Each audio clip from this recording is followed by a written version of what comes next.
I begin tonight by stating what I've heard now, feedback from several people, which reminds me, I know already from the first person, it's me, but now I heard it from several people. Last week was maybe too fast and too furious and was losing too many people, too many things flying, an urgency that perhaps is ill-advised. And I want to dial back and go back first to the Gemara itself, and maybe not delve so far into the Rishonim, but just to make sure that we have the basic principles down pat. And then if everyone's comfortable with that, I'm sorry, we're going to go ahead a little the Gemara tonight. It's actually still germane to our general topic. And then if everyone's comfortable with that basic lay of the land, we'll go a couple of layers beneath the surface, but I'll try not to spin everybody's head around in the time frame, in the allotted time frame. So join me, please, page 31a. We're up to the case of Sukkah Gzula. The backdrop of this conversation is Lulav Hagazul. Obviously, Lulav Hagazul you hold in your hand, and a Sukkah Gzula is a piece of property and doesn't as easily get carried around. Generally, a sukkah, not always, but generally, it's associated with property since it's built on terra firma with all the attendant exceptions that we're going to see. We'll look at that tonight again, and I'll review it together. The other piece that you need to know for this conversation is the reality that the bridge between the world of Lulav Hagazul and Sukkah Gzula was a case that was brought up in the middle, in between the two of them, of a particular Amora, Rav Huna, telling his people who were merchants to be wary of how they were going to acquire hadassim. Hadassim grow in the wild. Be careful of how you acquire them. And the assumption seems to be, since it's bridging between Lulav Hagazul and Sukkah Gzula, that it was about an issue also of potentially mitzvah haba ba'avera.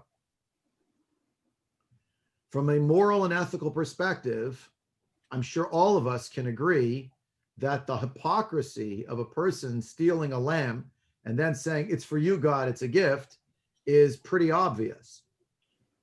The reality of mitzvah haba ba'avera is such that if it's predicated on the idea of giving a korban, actual offering, it's pretty hypocritical. And worse, we learn from two different sources that God rejects it completely.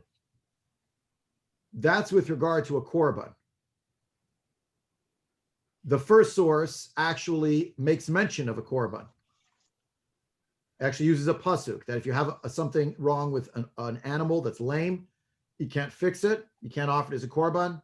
So too, something stolen. It's a pasuk in Sefer Malachi. The second source seems to be more general and amorphous, and on the face of it, sounds almost homiletical. And ironically, though, it's from the same person, Rabbi Shimon Bar Yochai. The second source is basically, it's also founded or sourced in a pasuk, that pasuk from Sefer Yeshayahu. And it's a general statement, God hates thievery, with a little story about how even though God owns everything, he doesn't want things that are stolen. It's not about a korban per se.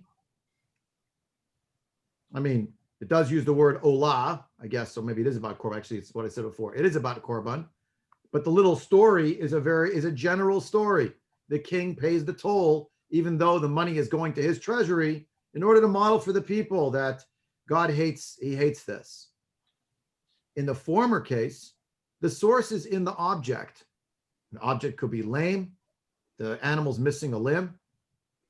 But too bad. Nothing, doesn't matter who owns it, doesn't matter who's touching it, doesn't matter where it goes or what it does. You can't offer that offering. It's a taint on the object. Ditto with regard to something stolen, according to the first source. The second source says, well, God hates that which is stolen. But how long does something stolen remain stolen? Like, after what point do you say, yeah, but it changed hands, and the second person's not the thief? The second person might not even know they bought stolen property from the first person. So how far does it go? So there is a study to be made, which we did not make, and we will not make any further than this. I'm stopping on this plane in the review, between trying to understand this idea. We did circle back to it eventually, but maybe we went a little too far. It's the question of, is there an indelible taint on the object, or is the taint the person's relationship to the object, the person being the thief? And that's what's hated. But if the object changed hands to somebody else, then somebody else could use it. Those two sources, both Rabbi Shimon Bar Yochai, both quoted Rabbi Yochanan, the name of Rabbi Shimon Bar Yochai, on 30a.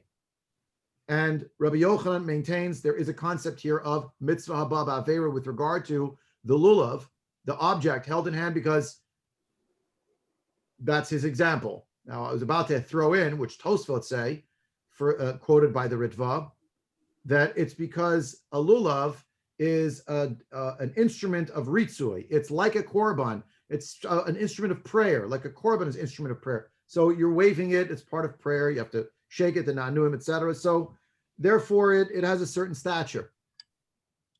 And that's a question now. So is a korban mean anything that's like a korban?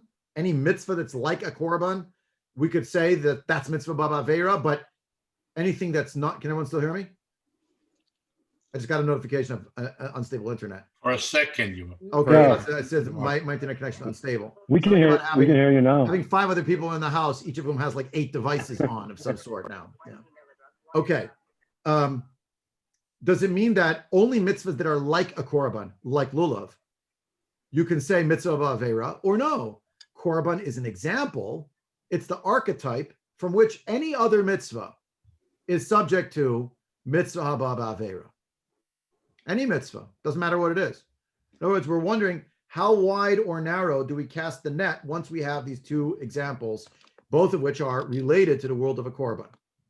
Korban itself, the lulav, okay, but does it expand outward? And what we're up to in our Gemara on page 31a is, does it apply to a sukkah? Is a sukkah like a lulav? Well, yeah, they're both part of the same holiday, but a lulav is in another, if you picture it as a Venn diagram, the 2 circles overlap in the holiday of Sukkot. But lulav, in certain ways, is closer to the world of korbanot because it's about prayer. It's about it's its own mitzvah, but you're using it as an instrument of prayer. Or conversely, it's not. That's statement 1. Lulav is part of prayer. Sukkah is not part of tefillah. It's not a korban. A sukkah is a particular mitzvah associated with the holiday of Sukkot, and it's not for the purpose of serving Hashem with it. Yes, you're fulfilling a mitzvah, but that's it. That's all it is. It's not in the realm of prayer or anything else. And so the question on 31a is, okay, is a sukkah like a lulav, or is a sukkah its own? It's a standalone. So one is a categorical question, but there's a second layer. And the second layer is, a lulav is actually an object you could pick up and run with. A sukkah, generally, is not something you can pick up and move. It's an object that's, by definition, fused to the ground. So we already saw, spoiler alert, we already talked about, well, if the sukkah is on the flatbed of a truck and you're driving it away, or if the sukkah is in a ship, I see the hands, give me 1 second, it's on a ship and you're sailing it away, you're moving the cutter away, you're using a tugboat to pull it away. So then you did steal it. So that's an exceptional case. The general case, a sukkah is part of the ground, and generally the land can't be stolen. So what would the case be? We're trying to figure out, right? And that's what the Gemara is doing on 31a. Okay, that's the basic gist of it. And I will point out also that this conversation basically does not get off the ground unless we accept Rabbi Yochanan's approach that there is such a thing as mitzvah b'avera. That's why we're having this conversation.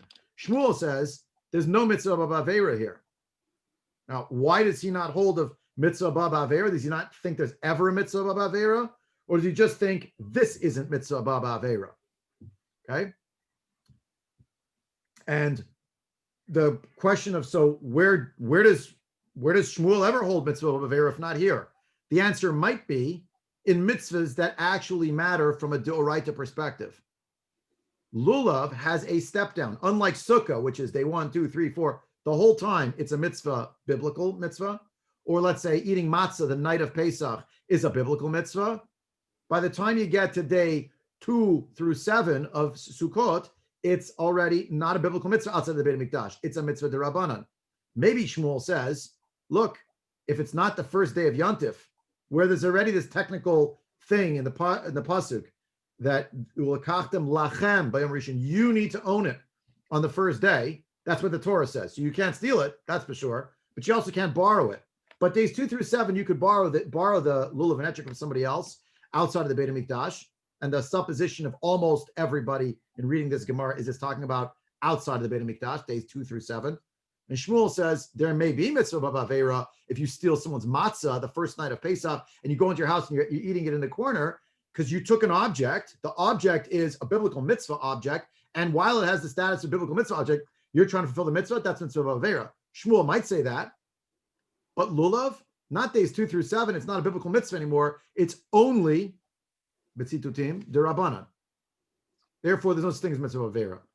On 31a. We're still going on the track that follows Rabbi Yochanan. Yes, there is mitzvah b'avera. It's real, and it exists even in the context of mitzvot d'Rabbanan, such as lulav, days 2 through 7. Okay, I'm stopping here. Ed, you had your hand up, your electronic hand. So I don't know if you still have a question, but go ahead.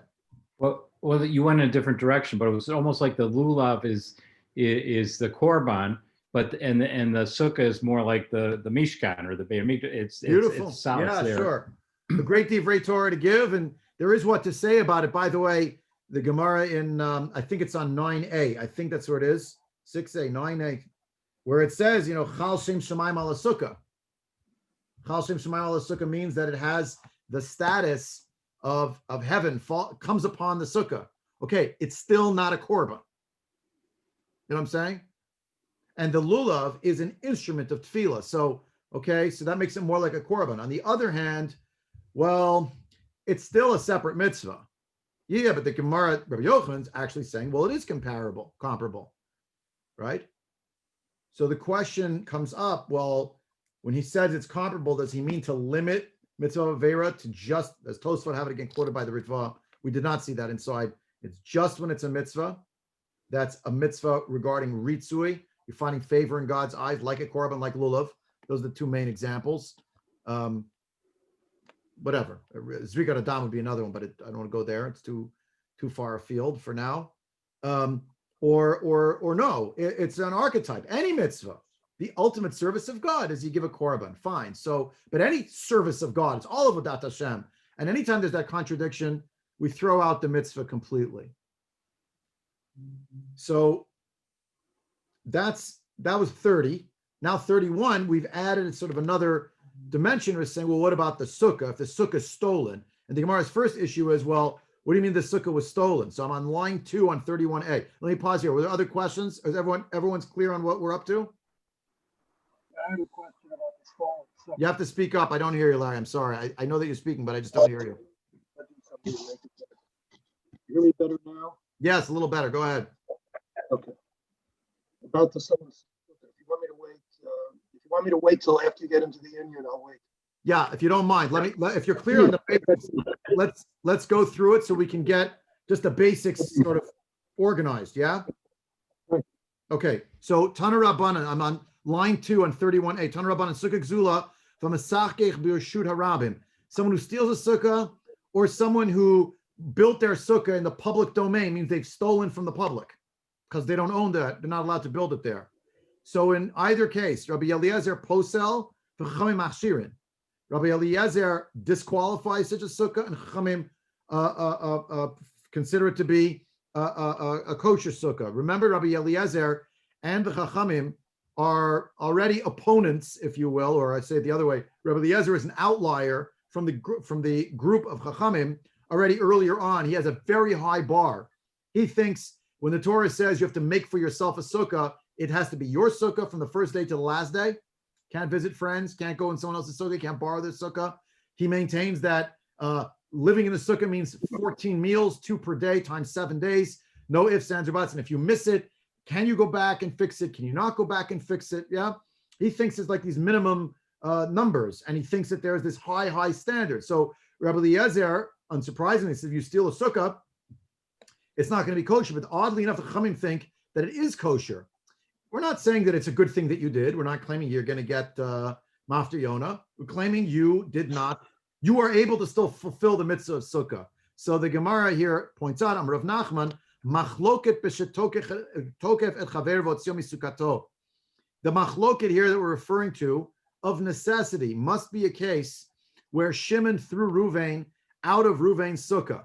So Ruvain built a sukkah in his backyard. Shimon came over with a machete, and he said to Ruvain, "Get out! I'm sitting in the sukkah now." So Ruvain, being a smart man, decided it's not worth his life. He left out of the side door. So that is kosher according to according to Chachamim, not kosher according to Rabbi Eliezer. Rabbi Eliezer l'tameh, that follows with Rabbi Eliezer's idea. D'amar ein adam yotzi yodei chovato b'sukato shel chaveiro. Right. So basically, Rabbi Eliezer, it's not that he's so upset that you did some kind of aveira. It's that even if you went over, Ruvain went out without a machete, went with a bottle of wine. He said to Shimon, "Can I sit in your sukkah with you?" No. The answer is no, because you can't be Makan the mitzvah in someone else's sukkah. The fact Rabbi? is, well, sir, go ahead. Sorry. Go ahead. Okay. Finish your thought. Okay, so the point being here is that once we say that, right, that he pushed him out of his sukkah, he can't be yotze no matter what, right? So even if ikar can exalt, if you want to say that land could be stolen, even if you are, that's like a running argument back and forth. Can land be stolen? Can land not be stolen? How long do you have to be a squatter? And can you claim that you usurped it from someone else? So even if land is stolen, and yes, it's a sukkah gzula because you took it away from him, right? Or even if you hold that it's impossible to steal land, according to Rabbi Eliezer, in either path that you take, the general question of can land be stolen? Yes. Or can land be stolen? No. It doesn't matter because for Rabbi Eliezer, it's moot. You can't be in someone else's sukkah anyway. So even if karka can never be stolen, Reuven can bring the machete to Shimon's house and throw Shimon out. It doesn't matter because Reuven's still not becoming the mitzvah, just the same as if he brought a bottle of wine, because he can't be in someone else's sukkah. It doesn't matter. You can't steal it. Either way, Rabbi Eliezer says it's not good. Is that clear? It's clear. I thought it was interesting that Rashi seems to imply that any part of if Rabbi Eliezer holds that if any part of the process is stolen, meaning if part of the Rabbim is stolen, that also would disqualify the sukkah, not necessarily something inherent in the actual sukkah. And so that would broaden that definition according to Rabbi Eliezer. For sure. Right? So that's what I just wanted to be sure, because when we're talking about the Lulav versus the Sukkah. In Achinami. Agreed. But the point for Rabbi Eliezer is he has a very high standard of the individual's obligation of sukkah, and it's his relationship to the object of sukkah, whether it's in that forum, namely it belongs to someone else, it belongs to the rabbim. The problem is not who he did it against, it's that it's not his. That's the issue. The Rabbanan, for Rabbanan l'tamayu, they hold according to their rationale. De amre adam yotze yedei chovato b'sukkato shel chaveiro. You can borrow someone else's sukkah, you can be in there with them, you can take turns, right? And by the Chachamim do hold, we know this, and that actually is the halacha, karka ain't an exelet. Land is not actually stealable, even if you take over someone else's land. How does a new person acquire land? That's to do with the Perak Chazkat Abatim Bava Batra, 3 years of living on the land without any contest against it, right? That's not for tonight, but the point is, that's what they hold. So, V'sukkah she'ulahi, you borrowed the sukkah. So, it's true you forced someone else out of it, but you're not really a thief owning it. You're just forcibly, you're making the person an offer they can't refuse. What you did is terrible, it's egregious, it's sinful. But halachically, even though we're outraged, the reality is that the person is borrowing someone else's sukkah. Okay. Now, I will point out that the Kapot Tamarim, one of the Achronim who wrote on this on the Masechet Sukkah, points out that the guy's standing there and he's screaming, "I don't want to lend you my sukkah." Right? The thief came with a machete, he threw out the original owner. Shimon's cast out. Reuven's dancing inside in the sukkah, and Shimon's saying, "You stole my sukkah. I don't let you. I don't want you to be Mekayim the mitzvah in my sukkah." So it's a She'ula bal korcho. He forced him to do it, right? So the Aruch Laner in response to this just said, yeah, but the fact is karka ein an exelet means just that even if the owners don't want to lend it out, still you can be compelled to do so against their will, and you can't say that Ruvain was not mekayim the mitzvah. Again, on the moral scale, very bad. But the idea here is that the individual who did the wrong thing did not create enough of a clash that it destroyed whatever good thing he was also doing just after it. Okay. Now, here's the twist. Aval im gazal eitzim v'sikech bahen. If you stole wood, and here the wood is not just the wood to build the sukkah, but the point is it's the schach. So you got those bundles and you cut the bundles of the pine trees or whatever it is there, the coniferous trees, and you threw it on top of your sukkah. Divrei hakol she'ein lo ela dmei eitzim. Everybody agrees, even Rabbi Eliezer agrees, that all the thief, Ruvain, has to pay to Shimon, who he stole it from, is the money for the trees, for the wood that he took, the branches that are now on top of the sukkah. I mean, and this is quite something, because now we're not talking about stealing the object of the sukkah in terms of the space of it. We're talking about someone taking a physical object, like a lulav grows from the ground, the trees grew from the ground, taking it from that person, and this object now is integrated into the dvar mitzvah, which is the sukkah. So gazal eitzim sikach bahen divrei hakol ein lo ela dmei eitzim mimai. How do we know that's true? Why should we accept that that's the case, right? And the answer is dumya. We say here dumya de reshut harabim. The katani, excuse me. Dumya de reshut harabim. Ma reshut harabim karka lav didehu. Sukkanami lav karka didehu. Right? We maintain that just as, in point of fact, the public domain does not belong to this individual, right? And yet, I just did something crazy to my computer. 1 second. I lost everybody. How did that happen? We have you. Yeah, good. I can't see anybody anymore. I don't know. My computer seems to be on the verge of crashing. That's not very positive. We see you. Good. I'll just keep talking and let's hope that it doesn't crash all the way. I don't know how this just happened, but On the Zoom icon. yeah. Hold on. 1 second. Technology has not caused us too many problems until now, but right now it is falling to pieces on my head. We can see and hear you. I'll keep going, but I can't move things around and put anything else on the screen right now. Maybe my computer will calm itself down. Maybe I overloaded it. I don't know. All right, I'll just keep going. The idea is that the only time that there's actually going to be a clash between Rabbi Eliezer and the Chachamim is in a case that is like the case of taking someone out of the public domain. Namely, you built your sukkah in the public domain, you denied someone access. That's where there's going to be a machloket. Because Reshut Harabim, you don't own the land, according to Rabbi Eliezer, therefore it's not good. And in the case where you took someone else out of your sukkah, and their sukkah rather, and you're in their sukkah, it's also, in point of fact, same problem. You don't own the land. The Chachamim say you don't have to own the land. Doesn't matter. The point is you're now in a sukkah. Rabbi Eliezer says, well, is it not your sukkah? Fail. And here comes the story that I will grant you is a bit, to me, always comes across a bit of a disturbing story, but not all of them are so easy to hear.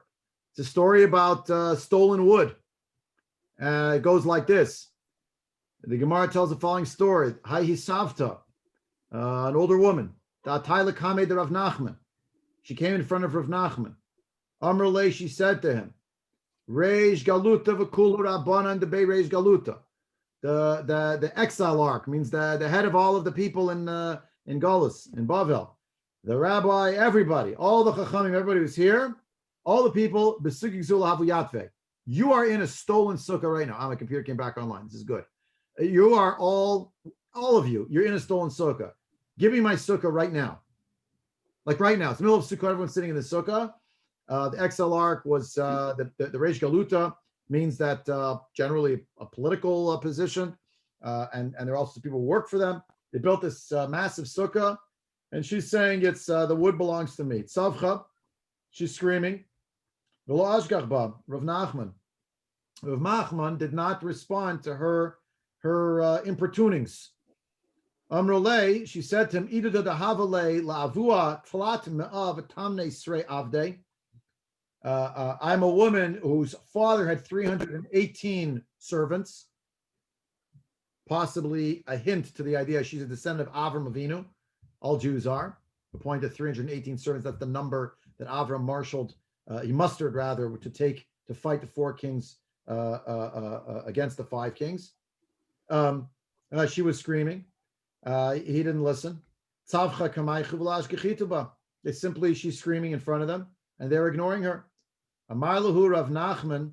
So Rav Nachman spoke to the other Chachamim who were there, and he said, Pa'ita hida. There's a woman who's she's making a lot of noise, basically. She'ein la, because ve'ein la, excuse me, ella demei eitzim bilvad. She can ask for the money back for the wood, if indeed it's stolen, but she can't ask for us to dismantle the sukkah that we have in front of us at this very moment. It can't be.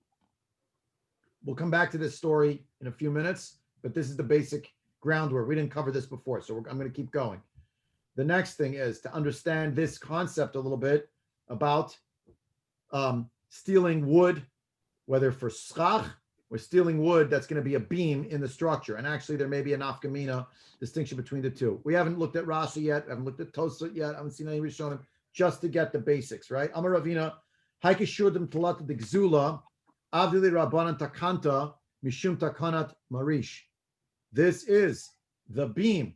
That was a large beam that was going to be built into the walls of the sukkah or perhaps the roof of the sukkah, but it's integral to its structure. For that, there is the notion of Takanat Marish. The Marish refers to a particular beam that was like a central beam in construction. So in other words, this is known as the enactment of Marish, the enactment of the beam, sometimes referred to as Takanat Hashavim. It's to enfranchise people who have done the wrong thing, like a lahavdil, a buyback of guns or some such thing. It's like a trade-in. We want people to do tshuva, and if we make the bar too high, we tell them you have to dismantle the building you built with this material, they won't do tshuva. So we'll tell them, listen, all you have to do is just make restitution of the money, and you're okay in terms of keeping the object you stole. You still did the wrong thing, but you're buying it basically by paying for it to its rightful owner. And that's the Takanat Marish, the enactment regarding the beam. The Gemaras, you all still hear me? I just got a strange sound. Did everyone hear me? Yes? We still Yes. good? Okay. Yes. Sorry. The Gemara says, well, pshita, that's obvious. The Gemara asks, Maishna me'etzim. Why should this be different than the branches that you used as schach? Yeah? We already said, if you steal the eitzim, you use them as schach, you don't have to give them back. You can just give back the money. So why would this be different? Ma'odatema, you might have thought, eitzim shchiche, you can find the trees, the branches, anywhere you go. Very easy. Aval hai lo shchicha. This is a particular beam. It was already shaved. It was made, it's finished. It's a nice looking beam. It was made with a particular thing in mind, right? It's not just branches cut off from a tree. It was already made into an actual beam. So ema lo, you would think maybe that's not going to be possible to say that you don't have to give it back because it's an actual object, the person who worked on it and produced it, etc. Right? You might have thought that these are two different things. The nigzal is screaming. The victim says, "You took my schach." Guy says, "You know what? Here's $20. Go buy some other schach." I don't know. I'm sorry. Go to the store, get some more. But this is a beam. It's a one of a kind, whatever it is. You might think when it's a one of a kind that the nigzal, the victim, can say to the perpetrator, "I want that object back." So Kamash Malan, Ravina comes to teach us that if you steal a beam and you built it into the sukkah, do not have to give it back. You just give the money, and that'll be enough. That'll be sufficient. You might have thought not, because it's a more specialized item. Now, Ravina adds a little addendum, and this is the last piece of the Gemara for tonight, and then we're going to start seeing some more complicated layers, but just to get the basics. Hani mili bego shiva. This idea that if you steal the beam, the specialized beam, you don't have to give it back, you just give the money, that's if it's in the middle of the holiday, in the middle of the 7 days of Sukkot. Avalavatar shiva, hade be'ene. But if it's after Sukkot, you need to give the beam back. Why? Because you didn't build a permanent structure, you built a sukkah. So if you built into your sukkah a beam that you shouldn't have used, when Sukkot ends, you do have to give it back. Of course, there are questions about this. What if you pay it in the middle of, what if Cholamoid, you pay the person off, so you still have to give it back? They give you back the money and you give them back their beam? Or no, now they right? This is a machloket, Rashi and Ritva. Rashi thinks it has to go with whenever you paid. And the Ritva says it depends when the claim was made, during the Yontif or after the Yontif.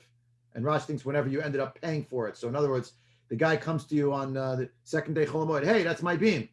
Well, okay, I'll pay you tomorrow. I'll pay you tomorrow. I'll pay you tomorrow. Now comes to after Yontif. So according to Rashi, so now it's after Yontif. You got to take down the beam and give the guy the beam. The Ritva says, well, wait a minute. No, he came to him in the middle of Yontif and he said he wants the beam at a time when it was impossible to get the beam. So even if he deferred payment after Yontif, he only has to give him back the money. Because the moment when he asked for it, it was not available. Does it go by the tashlum? Or does it go by the tvia, by the moment of when the actual payment's taking place, or does it go when the lawsuit was filed? Why wouldn't it also depend on what the person needs it for? If the person needs it for his own sukkah, then he needs to have the gelt right away so he can build his new sukkah. Yeah, the right. gelt, but not the beam. I understand. Yeah. But if he says, you stole my beam, and the guy says, I have it in my sukkah, and he doesn't need it until the week after Sukkot, why can't he just say, I want the beam back after Sukkot? Yeah, that's what the Gemara is saying here. Sorry. Avalavatar Shiva Hader Be'ene. After Sukkot, you got to give the guy back what you took. Even if he asked for it on the first day of Cholamoid. Oh, so that's the machloket, Rashi and Ritva. That's they're going back and forth. Right. Because when you talk about specialized beam, Rabbi, yeah. You know, I was in manufacturing for many years. It could have a very long lead time. Could be that he waited 6 months for this thing, and it's not feasible to say, I'm going to give you the money that it cost you if I got to put up the thing next week. Can't get it back. Yeah, will take him too long. Okay, very good. Good example. Yeah. But by the by, the whole discussion here is only with regard to a sukkah because it is temporary in nature. It's coming down after 7 days. So the object is going to be available again. Now, the chibra batina, if you have, let's say, some kind of a structured frame, you figured out how to do it kosher with like a pergola or something, so you already attached it, you used mortar to attach it, then you made that part of it permanent. Then the guy, the thief, can claim, yeah, but I built it in, and I invoke my Takana Marish rights, I just want to pay you the money, and we're done. In which case the guy'd be stuck, because it's considered dirat keva, and it's fused. Okay, this was all surface, layer one, just to see the lay of the land. What I had gone into an excursus in last time, which we may get back to tonight, or we may not, depending on the time, because let's now go through systematically through Rashi and see what Rashi says about it, is the idea that perhaps this is another layer of the mitzvah haba ba'avera discussion. Because if you notice on this page, nobody's actually mentioned the words mitzvah haba ba'avera. Right? It's not being invoked. And then we start realizing, wait a minute, even in the Avankari case from before, page ago, right? It was also not at the bottom of 30A onto 30B. It also was not entirely clear that it was mitzvah ba'avera. The words were not invoked by the Gemara. Why not? Are we not dealing with mitzvah ba'avera anymore? And if not, why not?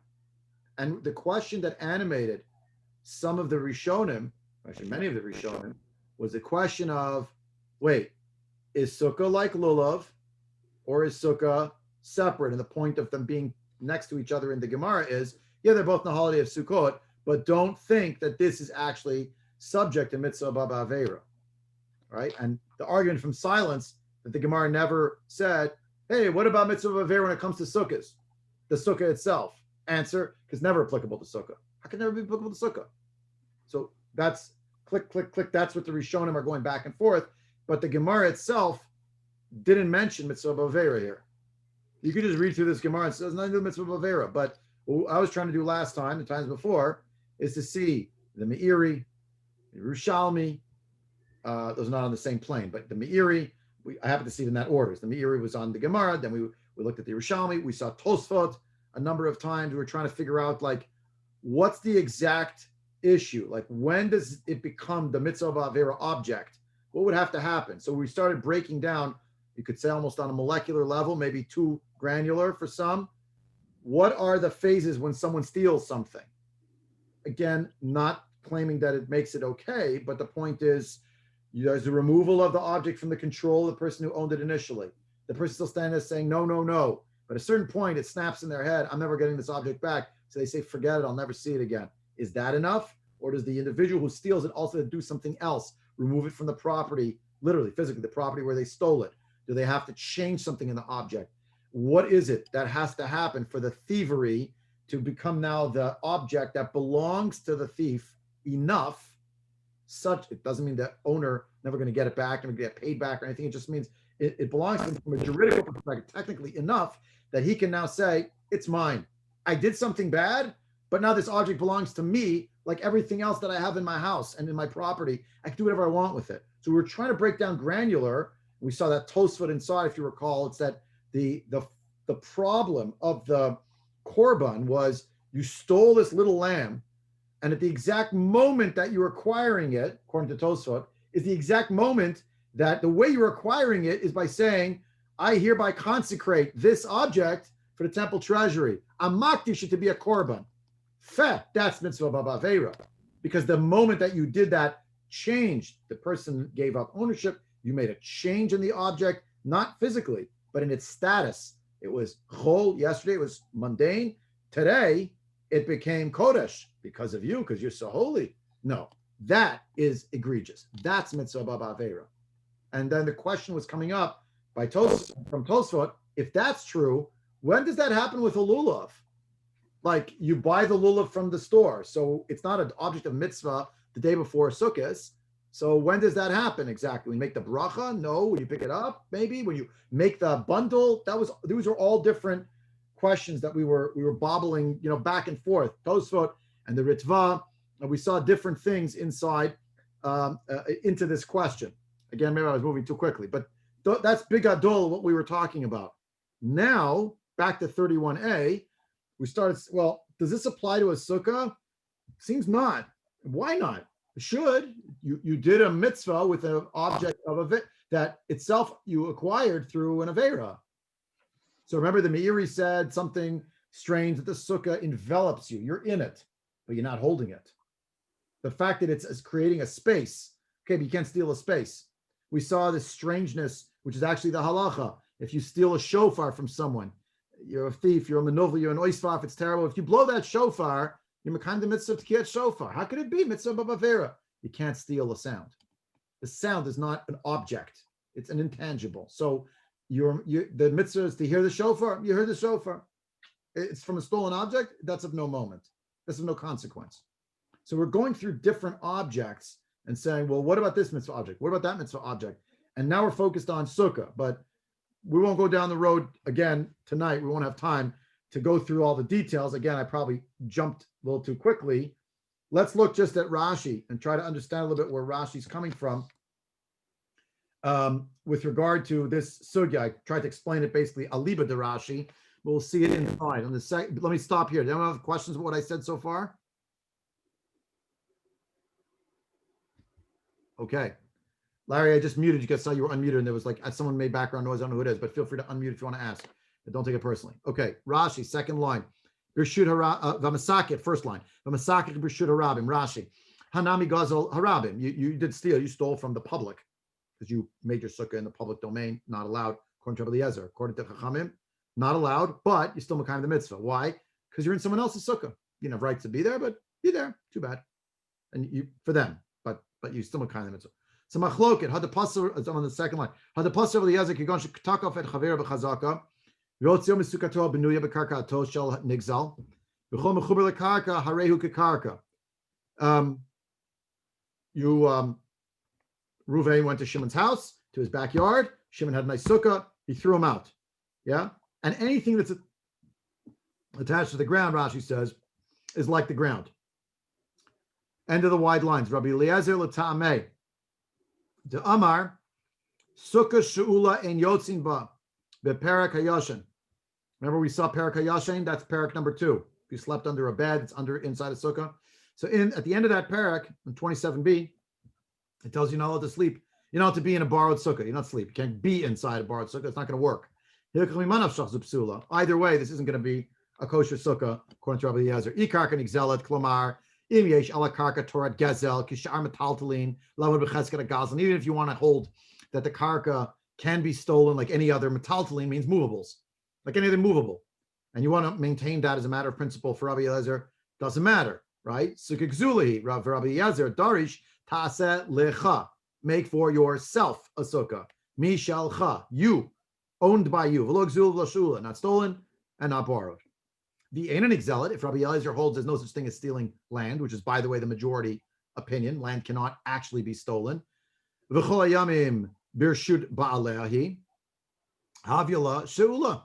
So the whole time it remains the object, the land belongs to Shimon, the sukkah belongs to Shimon. So it's like you're borrowing it. Again, according to Rabbi Eliezer, you can't do that. You can't be in a borrowed or a stolen sukkah, not because of mitzvah of avera, but because it doesn't belong to you. That's the problem. No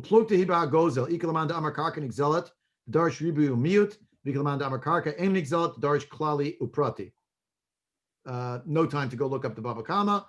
A machloket about whether or not it's possible to say that karka can or cannot be stolen. They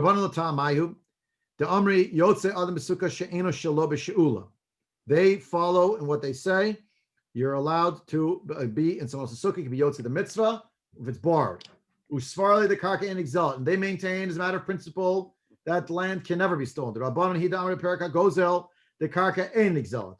They maintain in the Gemara Baba Kama land cannot be stolen. Upligi Ale the Rabbi Eliezer Nami Bahad exalt karka, and they happen to argue against Rabbi Eliezer, who in that Gemara Baba Kama claims that land can be stolen. Hilkach she'ulahi. So now, according to the Rabbanan, this is all borrowed, and borrowed is no good. Is good, excuse me, according to the Chachamim, is good. You can be yotze in someone else's sukkah. V'odi nami dehava de Rabbi Nachman, l'meimer de Rabbi Eliezer l'ta'amei, damar b'hagozel karka nigzelet. V'sukkah gzulahi de miyashe bailim mina, kisham metatlin, dehavale karka b'chesket gazlan. Okay, and this also follows Rabbi Nachman, as he said, according to Rabbi Eliezer, that's why Rabbi had to entertain the idea of Rabbi Eliezer that maybe Rabbi Eliezer holds karka and exalt. Indeed, he does hold that. The point is that would mean that the karka is in the ownership of the thief, i.e., it's not someone else's anymore, because if karka can be stolen, then the object, according to Rabbi Eliezer, of the sukkah can be stolen, and then it really is in the control of the gazlan, and then it's like it's his. Yeah, but he still says that's not going to be good because he didn't make it. Remember, you have to make it. It's all borrowed.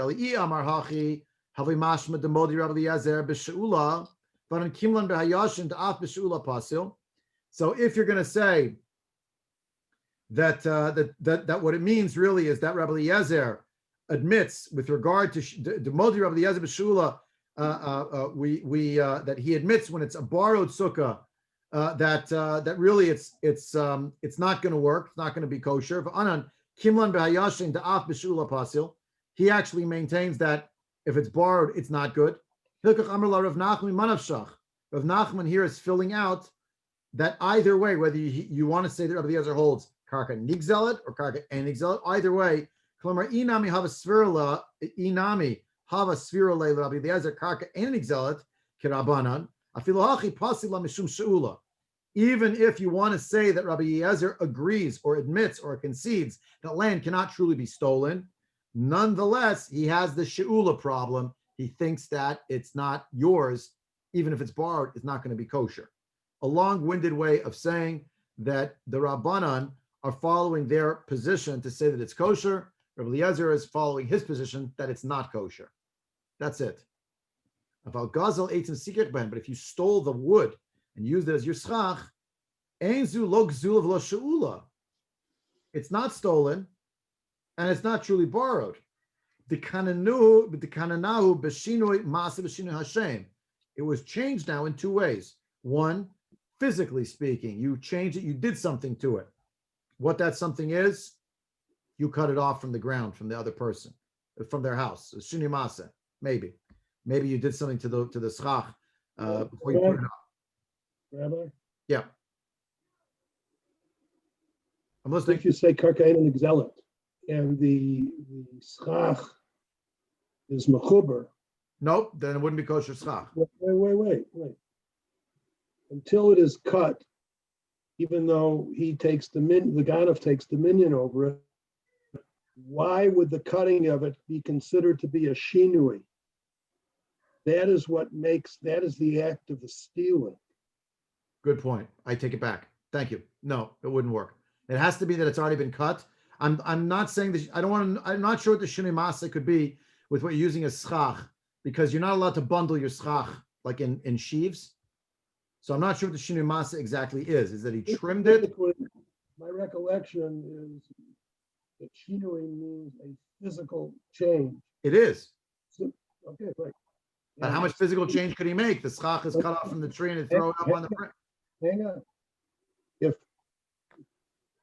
the stolen property was already cut, the bundles were laying in the Balabayit's house in the backyard, and the Ganav comes and takes it, and then puts it on top of a sukkah. Does the eitzim then can be considered a shinui because it's now called schach? That's the second thing. Yes, that's shinui Hashem. Okay. So if you old rishum, I'll read it again. Einzu lo gzula v'lo shula, the kananahu b'shinui masa b'shinui Hashem. You acquired it through the act of changing it physically, transforming it, and the change of its status. It was called eitzim, now it's called schach.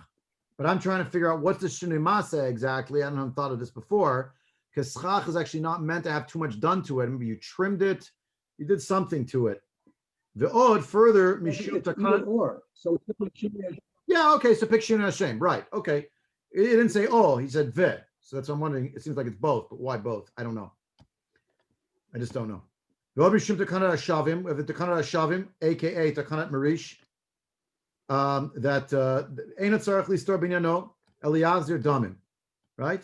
So if you took the wood, it's either because of the fact that you acquired it somehow, or because of takanat hashavim, or actually it's kind of both of those. But the point is you don't have to give it back. Once you took the schach and you put it on top, okay? The question of shinui Hashem, the shinui hamas. Yeah, well, it's making something you need both. I don't know why you need both.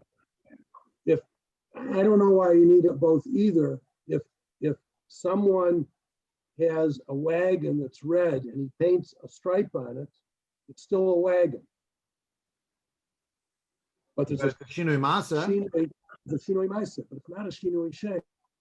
right? So it would still be a stolen object, notwithstanding the yeush of the balabayit, because there was no shinui if you read it in the conjunctive.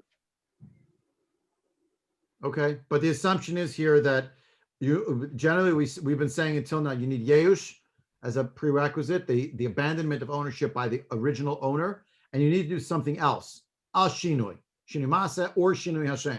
Oh, so it's or. Okay. That's why I'm at. That's my question. Why does it say v'shinui masa v'shinui Hashem, which means and? The conjunctive here is and instead of or. That's my question. I don't know the answer. I don't know why I didn't notice it before. Okay. But further, says Rashi, there's takanat hashavim. Also for that reason, v'od means a further reason, you would not have to destroy what you built, but rather give the money back. Uda amrina perak hayashen demodu rabbanim b'gzula. When it says that somehow the Chachamim admit something about something stolen to Rabbi Eliezer. They seem to concede a point to him. Lav begozel sukkah mechuberet lakarka. That's not a case where you stole a sukkah that's attached to the ground. V'lo begozel eitzim sakich b'hen. It's not where you took the wood, but rather el begozel sukkah hasuya b'rosh ha'agala v'rosh ha'sfina. It refers to a case where you took physically the structure of the sukkah that was on the back of a wagon or on a ship. The atzman exelet she'ena mechuberet lakarka, because the base that it's on is itself being stolen, and the sukkah goes along with it. Ve'en alav lahachzir damim ela kamoshi benuya, and the thief cannot just does not pay back the money, is to give back the object itself, because the sukkah was built in a portable way. Why? The ein kamishum takan hashavim sharei lo tarach aleh livnotav lo lahotzi aleh yitziot. The thief didn't actually spend time and energy and money to build the sukkah. Therefore, we don't invoke, according to Rashi, takanat hashavim, the edict or enactment for those who want to return to do tshuva, because the object can be returned as you took it. It's like you picked up a television, you took it, and you give back the television. You picked up the sukkah, you moved it, you bring it back. So hilkach zulahi, and therefore it's stolen. In that case, the chachamim concede to Rabbi Eliezer that you cannot sit in such a sukkah and be yotzei. Rather, you have to give it back. Why? Because the object can be given back. There's no idea here of takan hashavim, and you didn't make any shinui on the object of the sukkah. You moved it, so move it back, and that's the end of it. That's the case. That's the case of sukkah gzula on 27b. The Chum say we concede a point to you, Rabbi Eliezer. There is a case where a stolen sukkah would not be kosher. What's that? Where your sukkah is no longer attached to the ground. If you go back to line 3 of Rashi on this page, line 3, that was the case. The case that the Gemara was using is that you threw out your friend from his sukkah on his property, because property can't actually be stolen. And therefore, it's like you borrowed the sukkah, in quotation marks, some borrowing. But if you could find a way that the object of the sukkah could be picked up and moved, so then you'd have to give it back. Nobody said the words mitzvah baba aveira here. Did you notice? Nobody. But the Rishonim point out, okay, Taka, that might be a case of mitzvah baba aveira, because you picked it up, you moved it, right? Maybe. And now you want to be yotze the mitzvah in it, but it's an object that you took, so the object has to be given back. Is that how it works? Again, reference our initial discussion tonight. The lulav you can actually literally hold in your hand. The sukkah is a space that you're in. And by the Meiri's reading, you'd never have mitzvah bavera with a sukkah. It's not possible because you're inside it, you're not holding it. According to other Rishonim, maybe it'd be different. Maybe you'd say, yeah, but now you move the object around. So you showed it's more in the category, in the column of movables, not of property. And movables can be stolen from other people, and then it maybe is a mitzvah of avera, depending on the scope of how we view the mitzvah of avera, whose main example was, I remind you, a korban, of which extrapolated from it is maybe a lulav. Rabbi Yochanan says yes, and Shmuel says no. So the woman came and was screaming, "How soft the gazmi mena avde reish aluta eitzim b'samchu bahen." The woman was screaming that they stole the wood from her and they made a schach out of it. Okay, again, to me it's a challenging story. By the by, the Ketav Sofer asks, "Wait a minute, Rav Nachman was ignoring her? Like, here's a woman in pain. Why didn't she listen to her? Why didn't he at least say something conciliatory to her?"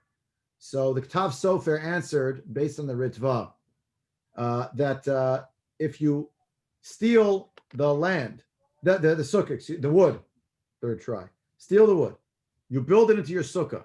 Now it's part of the structure, and now the victim comes and sues for it in the middle of the holiday. All you owe them is the money. After, if the person would not come to sue for the beam or the wood on Sukkot, but they would wait till after Sukkot is over, then according to the Ritva, then the person, now that you came to them at the end instead of in the middle, so maybe then if they pushed off the claim, to another time, they didn't insist, pay me now, I want it now. So then if they pushed off the claim to later, okay, so then they'd have to give back the wood back to this woman. Rav Nachman saw that she wasn't taking no for an answer. She was standing and saying, I want the trees, and I want them now, right now, right now. So the fact that she said that over and over again and cemented, if you will, the fact that her suing for it, her claim is right now, he couldn't push her off. He said, okay, all she's going to get then after Yontif is over also is just the money, because she made clear this is when she's suing for it. I think the question is still a little better than the answer, if you ask me, but that's the Ktav Sofer wanted to, as you might say in the base Medrash, tighten up the fact that this is a strange story. Like she's screaming at him. I have more to say in it, but I'll leave it here. Rashi, keep going. Lavuha. Savta euphemism for everybody. I didn't hear you. The Savta euphemism for demented. No, but Pi'ita might be. What's Larry's question? Larry's question is the word Savta here. Someone's making a lot of noise suddenly. Is Savta a euphemism for demented? No, it's not. It just means she's an older woman. But when he called her a Pi'ita, that was pejorative. That you'll see right here. Lavua, look at Rashi. Lavua Lavram Avinu, he had 318 people in his household. And then the next line after that, it says, Pi'ita, Kolanit Hizu. She's a noisemaker. She's a wailer. You don't have to listen to her, basically. El Dmei Eitzim, Rashi, Takana Chamim Hizu, Al Hamarish, Hagazul, Shebnao Bira, Shitol Hanigzal Adamav. Again, the main beam in the structure, you give the money back. We don't tell a person they have to undo the whole building that they built because of Takana Shavim. Look it up in Masachet Gittin. Avdur Rabbanan Takanta, Litol Damav. Right, that was the Takana. Now this is Ravina. We're already into Ravina past the story. We pretend Takana Marish, Rashi, second to last line in the narrow lines. Lo Amrinan, Ein Kan Hefsid Meruba V'Yistor Sukkato. We don't say, well, there's no loss. Let him take apart his sukkah and give back what he stole. He's got to fix it. The mitzvah masri le kol shiva kibinyan keva. Because the fact that there is a mitzvah for the 7 days in and of itself means that for the 7 days, the sukkah is considered a permanent structure. Say midirat keva, right, and go live in a dirat arai. So the point is, though, the mitzvah makes this into a permanent structure. My flimsy ramshackle sukkah, a woman screaming that I stole the schach. It's so obvious, just take the schach off and give back to her middle of sukkahs. Why not? Even though that's true physically, during Sukkot I have a mitzvah 7 days. Therefore, during those 7 days, the assumption is it's like a binyan keva. You don't have to undo it. Pshita, says Rashi, my shna me'etzim is based on the Gemara. Da'amaran le'el gazal eitzim sigich bahen ein lo ela damim. Earlier on, we had said that if you steal the wood and you made schach out of them, you only have to pay it back. So eitzim shchicha, you might have thought likna b'damim sheyitain lo zeh. Here's $20. Go get yourself another bundle of schach. So maybe because of Takana Shavim, we'll say we're not gonna bother the gozel. We're gonna make the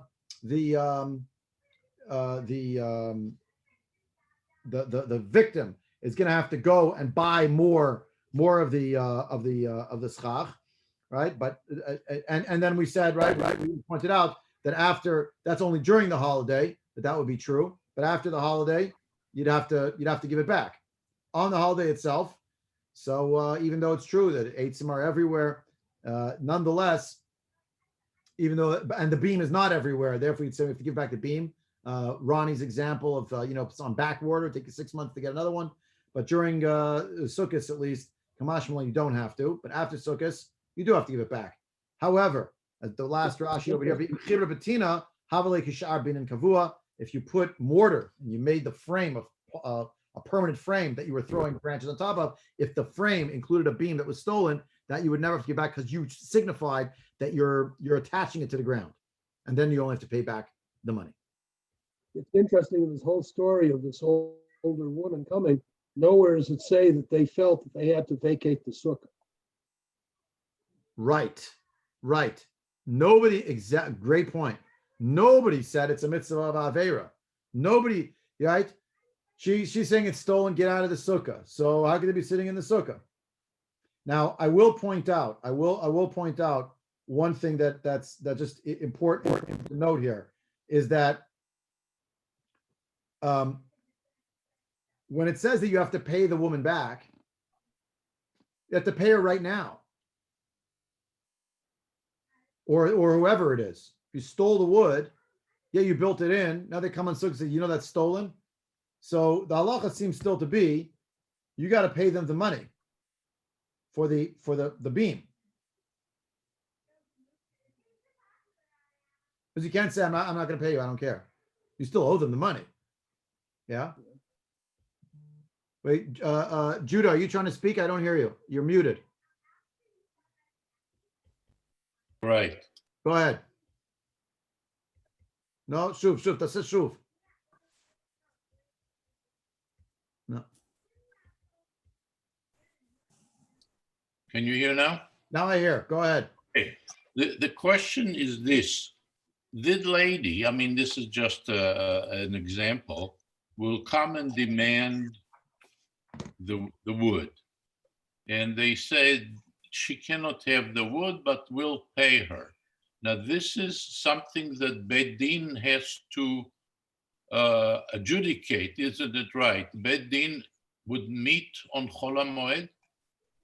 I don't know that the Beit Din had to adjudicate it. Rav Nachman actually, it wasn't a court case. In other words, he didn't say to her, it's not really stolen. He seemed to say, oh, we didn't, I want to believe, I hope that's part of the strangeness of the story for me. I want to believe he was saying, well, we didn't know it was stolen. We saw a pile of wood. We took it. We didn't know it was yours. But now you want us to dismantle the sukkah? Nothing doing. We'll pay you the money. Technically, if there was going to be a court case, so it wouldn't really be adjudicated on Chol HaMoed. That's true. But now in Midi Reyes, they're in the middle of Sukkot. They're all eating a meal, 30 people, and she comes in screaming, "It's my sukkah. It's my wood. Take it apart." No, we owe you the money. But why was he sort of pushing her off? By the way, there's also a piece here. I don't want to go too far into it, but everybody understands in a court of law that you're not allowed to show favoritism to a wealthy person, right? Everybody understands that in a court of law, that is verboten, right? That's a halacha psuka, we get it. But fewer people are as keen on the idea of in a Beit Din setting, not staka, not community, not love, but in a Beit Din. Lo tedar pnei dal means you can't favor the poor person either. Well, my thought. Oh.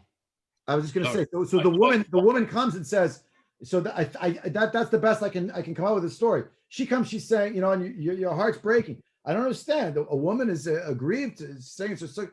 Rav Nachman saying, listen, this is the halacha. We're not undoing the sukkah, and it's not true that sukkah is not ours. We owe you the money for it. Fine, granted. If we really stole it, that's wrong. We shouldn't have done that. But it didn't undo the fact that there is a structure here. Yeah, no, I'm just saying that had you waited until after Chol HaMoed, then it would have gone maybe to a Beit Din without any problem, or given the woods back. Either way. Yeah. But that's what we're saying. Yeah, exactly. Hane mili begoshiva. All this only appertains during the 7 days. But after the 7 days, hadar be'ene. You have to give back the be'en, means that how it looked initially, and dismantle. But that's what you're going to do. You're going to take apart your sukkah. Yeah. So that's it. By the way, the word that just for the sake of Hebrew, pe'ita, the Kolanit, he says, the Safta. We say in Hebrew today that the taleh, a baby thing, po'eh. This is the verb that he bleats. Bleating. Vav, ayin, eh. It's the same one. So they kind of dismissed her, basically. Yeah. He dismissed her. That's right. Yeah. That's right. That's correct. We are out of time. Had we had more time, I would have delved into Tosfot on 31a, but we're out of time. So I will not delve into it now. I, of course, have right now abandoned the quest to finish the 13-page packet.